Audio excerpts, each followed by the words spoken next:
Assalamualaikum warahmatullahi wabarakatuh. Baiklah, saya Restika Amanda dengan NIM 200461448. Nah, di video saya kali ini saya akan menyampaikan hasil observasi KKL yang telah dilakukan pada tanggal 20 November 2021 yang bertepatan di Kota Sawalunto mengenai sejarah kota tambang dengan sejarah orang rantai. Kota Sawalunto ialah salah satu kota madya yang berada di Provinsi Sumatera Barat. Kota Sawalunto ini dikenal sebagai kota tua yang menyimpan ribuan peninggalan sejarah yang dikenal dengan kota tambang. Dikarenakan itu, kota Sawalunto pun menjadi salah satu kota pariwisata yang ada di Sumatera Barat dengan berbagai kisah sejarah yang ada di kota tersebut. Salah satunya mengenai kisah orang rantai dan sejarah kota tambang. Sebelum menjadi kota tambang yang seperti saat ini kita lihat, dahulunya Sawalunto ini hanyalah sebuah desa kecil yang terpencil yang berlokasi di tengah-tengah hutan belantara. Dikutip dari buku Asoka dan kawan-kawan yang berjudul Sawah Lunto Dulu, Kini, dan Esok, kota Sawalunto itu berasal dari dua suku kata yaitu sawah dan lunto. Nah, sawah ini terletak di sebuah lembah yang dialiri oleh sebuah anak sungai yang bernama Batang Lunto yang sekaligus berfungsi sebagai mengairi areal persawahan saat itu. Anak sungai itu berhulu di lembah Bukit-Bukit Nagari Lumindai di bagian sebelah barat, lalu mengalir ke Nagari Lunto dan mengairi areal persawahan penduduk di sana. Nah, dari keadaan itulah nama Batang Lunto pun diambil dan dijadikan menjadi nama kota Sawah Lunto.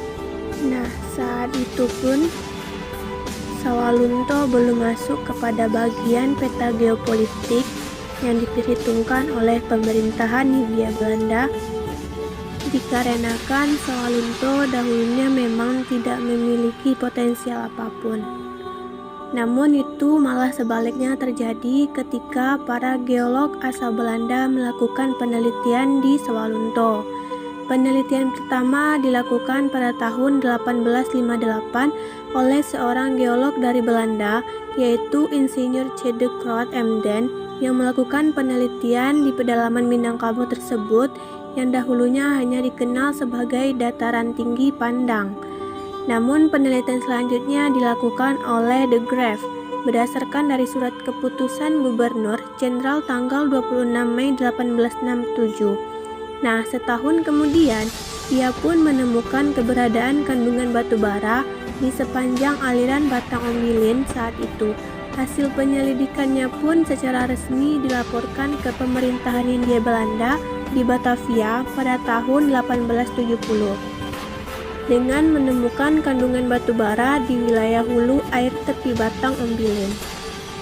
Namun sayangnya setelah itu ia mengalami kecelakaan saat melanjutkan ekspedisinya saat mengarungi arus derai Sungai Kuantan tahun 1872. De Graaf pun ditemukan di dalam keadaan tewas saat itu. Selanjutnya, penelitian pun dilanjutkan oleh Verbeek tahun 1875. Ia pun menemukan batu bara di daerah Sungai Durian, Berambahan, Sigalut, Lurah Gadang sekitar 197 juta ton dan bisa sampai 200 juta ton jikalau di wilayah lapangan Swegar dan Lunto jika diteliti. Setelah mengetahui hal itu, pemerintahan Hindia Belanda pun langsung menanamkan modalnya di sana dan memutuskan untuk melanjutkan eksplorasinya, yang mana pada akhirnya dimulailah pembangunan infrastruktur tambang dan pendukungnya di Sawalunto. Belanda pun mengirimkan sarana dan prasarana yang dibutuhkan. Pembangunan infrastruktur pun dilakukan pada tahun 1883 sampai 1894. Nah, pada tahun 1891 dimulailah usaha pertambangan dengan produksi pertamanya tahun 1892. Nah, untuk mengangkut batu bara itu keluar dari Sawalunto dan dikirimkan keluar, maka pemerintah Hindia Belanda pun mendirikan pelabuhan Teluk Bayur pada tahun 1883 dan selesai pada tahun 1893, yang mana dahulunya Teluk Bayur diberi nama menjadi Pelabuhan Eemshaven. Setelah itu, pemerintah Belanda juga membangun jalur kereta api untuk dapat membawa batu bara keluar kota Sawalunto dan dibawa ke pelabuhan Teluk Bayur. Maka mulai tahun 1887, jalur kereta api pun dibuat dan selesai di Sawalunto tanggal 1 Februari 1894. Namun, naasnya, para pekerja batu bara di Sawalunto tersebut ialah para tahanan atau narapidana yang saat itu baik dikirim dari Jawa, Sumatera, Kalimantan, bahkan dari seluruh Batavia. Saat itu mereka dibawa ke Sawalunto dengan kaki, tangan, dan lehernya itu dirantai. Itu dilakukan agar mereka tidak kabur. Nah, usaha dari penambangan itu pun mencapai puncak kejayaannya pada tahun 1920 sampai 1921. Para pekerjanya telah mencapai ribuan orang. Selanjutnya kita masuk pada hasil observasi sejarah orang rantai. Nah, siapa sih orang rantai itu? Nah, orang rantai itulah para pekerja di batubara Sawalunto yang dipekerjakan oleh Hindia Belanda. Nah, orang rantai ini ialah para narapidana, tahanan, kriminal maupun politik di penjara-penjara Hindia Belanda yang diambil dari penjara Sumatera, Sulawesi, Kalimantan, Jawa, dan Bali, dan juga daerah lain-lainnya. Mereka lah yang saat itu menjadi pekerja penggali batu bara.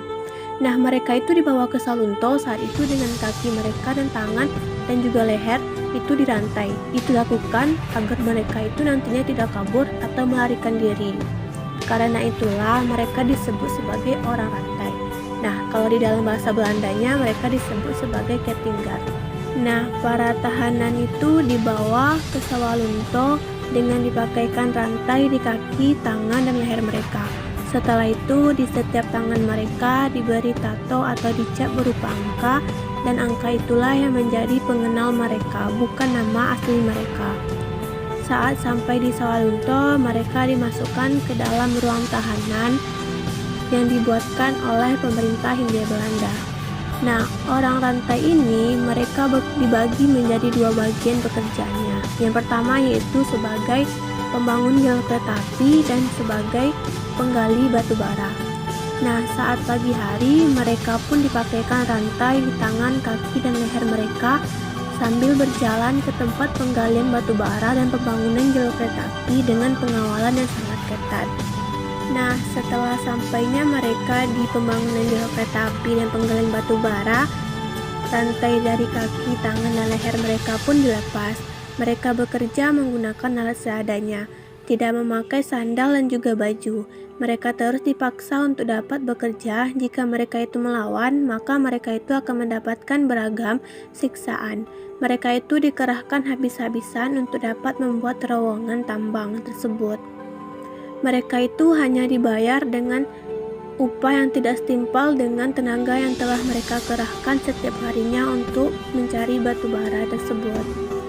Mereka juga diperlakukan sangat tidak manusiawi sekali. Mereka juga diberi makan seadanya saja. Nah, sampai saat ini yang terkenal lubang galian batu bara orang rantai yang menjadi saksi bisu kisah pilunya buruh paksa di Sawalunto ialah lubang tambang Basuro, yang mana lokasinya itu di Tangsi Baru, Kelurahan Tanah Lapang, Kecamatan Lembah Segar. Lubang tambang ini diberi nama sebagai lubang tambang Basuro dikarenakan saat itu Suro ialah seorang mandor yang bertugas di sana. Ia yang mengawasi para pekerja orang rantai dan dia juga menjadi panutan bagi warga di sana. Ia berasal dari Jawa. Nah, karena itu namanya diabadikan dengan nama Lubang Tambang Basuro. Lubang Tambang Basuro ini dibuka pada tahun 2007 sebagai tempat wisata. Nah, saat itu pula banyak sekali tulang belulang para pekerja orang rantai yang saat itu ditemukan. Itu tentu saja menjelaskan kepada kita betapa kejamnya saat itu mereka diperlakukan. Nah, panjang galian lubang Basuro ini sepanjang 135 meter dan memiliki tinggi lebar sekitar 2 meter dan kedalaman mencapai 15 meter. Tambang Basuro ini terdiri dari beberapa cabang yang mana setiap cabang itu saling berhubungan satu sama lainnya. Itu digunakan untuk dapat meminimalisir udara kotor agar tidak langsung terbuang keluar.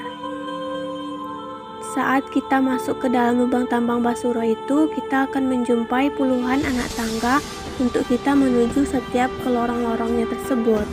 Dan juga ada sebuah penyangga beton, susunan-susunan bata, dan juga batu kali yang digunakan sebagai penyangga terowongan dengan kuat. Saat itu kami hanya masuk sampai pada cabang pertama saja. Nah, di cabang pertama itu ada sebuah lubang ditutup karena ada rembesan air sungai yang masuk. Karena itu juga saat itu mengakibatkan aktivitas tambang batu bara di lubang Basuro dihentikan pada tahun 1930 karena masuknya rembesan air sungai tersebut. Tidak hanya itu, ada juga lubang yang ditutup menggunakan terali besi atau disemen rapat. Salah satunya ialah rongga pengorbanan yang dulunya itu digunakan sebagai menaruh para pekerja tambang yang sekarat. Di dalam lubang itu kita harus berhati-hati saat memasukinya, karena dalam lubang itu sangat licin karena adanya rembesan air sungai masuk. Setelah itu, di setiap dinding dan terowongan lubang tersebut masih terkandung banyaknya batu bara yang berkualitas tinggi. Nah, inilah sebuah rantai yang digunakan saat itu kepada orang rantai dan alat yang digunakan orang rantai untuk dapat menggali batu bara saat itu. Kalau orang rantai itu meninggal, maka ia akan disebutkan dengan batu nisan hanya sebagai tanda pengenalnya itu berupa angka, bukan berupa nama. Sehingga banyak dari masyarakat yang mencari makam leluhurnya di Sawalunto tidak dapat menjumpainya karena tanda pengenal di batu nisannya hanya berupa angka yang tidak mereka ketahui. Nah, untuk menyediakan makanan bagi orang rantai ini, maka pemerintah Hindia Belanda pun membangun dapur umum yang kita kenal sebagai Gudang Ransum yang dibangun pada tahun 1918 untuk dapat mensuplai makanan bagi para pekerja tambang, orang rantai, dan pasien rumah sakit saat itu. Nah, berikut ini ialah perjalanan singkat saya saat berada di Museum Gudang Ransum. Kami memasuki ruangan sejarah adat Minangkabau dan Sawalunto.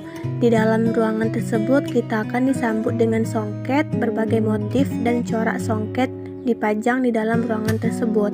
Tidak hanya itu saja, namun juga ada alat yang digunakan untuk dapat menenun tersebut.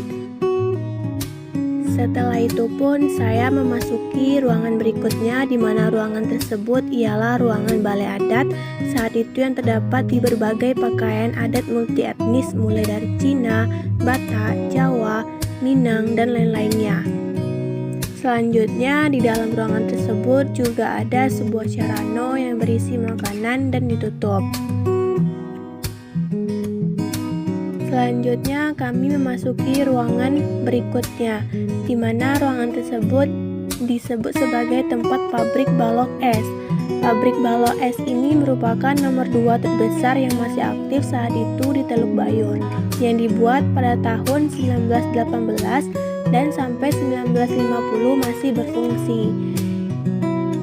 Nah, setelah itu pun kami memasuki ruangan berikutnya, yaitu menjadi ruangan utama dari Gudang Ransum.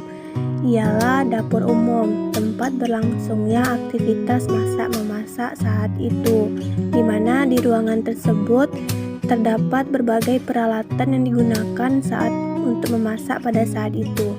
Baik itu mulai dari periuk-periuk yang digunakan untuk menanak nasi, rata-rata 3.900 kg beras, dan memasak sayuran serta merebus air.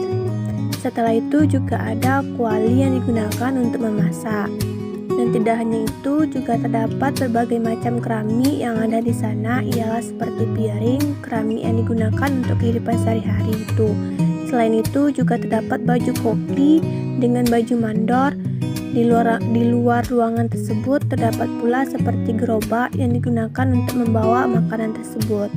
Dapur tersebut juga terdapat berbagai macam-macam porsi dari makanan yang akan disajikan kepada orang rantai. Selain itu juga terdapat berbagai macam bahan-bahan makanan yang akan dimasak. Setelah makanan selesai dimasak, maka akan dimasukkan ke dalam tempat lauk pauk yang mana saat itu berfungsi untuk membawa lauk pauk dari dapur umum ke gudang-gudang tempat pemberian makanan bagi orang-orang rantai. Sebelum dibawa, lauk pauk terlebih dahulu ditimbang kemudian dibawa menggunakan truk-truk yang telah disediakan. Di sebelah utara bagian dinding atas dapur umum juga terdapat kompresor yang dimana berfungsi sebagai pengatur suplai uap dari tungku pembakaran ke masing-masing periuk di dalam dapur umum untuk memasak nasi, memasak sayuran, dan juga merebus air. Dan yang terakhir ialah tungku pembakaran batu bara buatan Jerman. Sampai saat ini masih terdapat 2 tungku pembakaran utama dan 1 tungku pembakaran cadangan.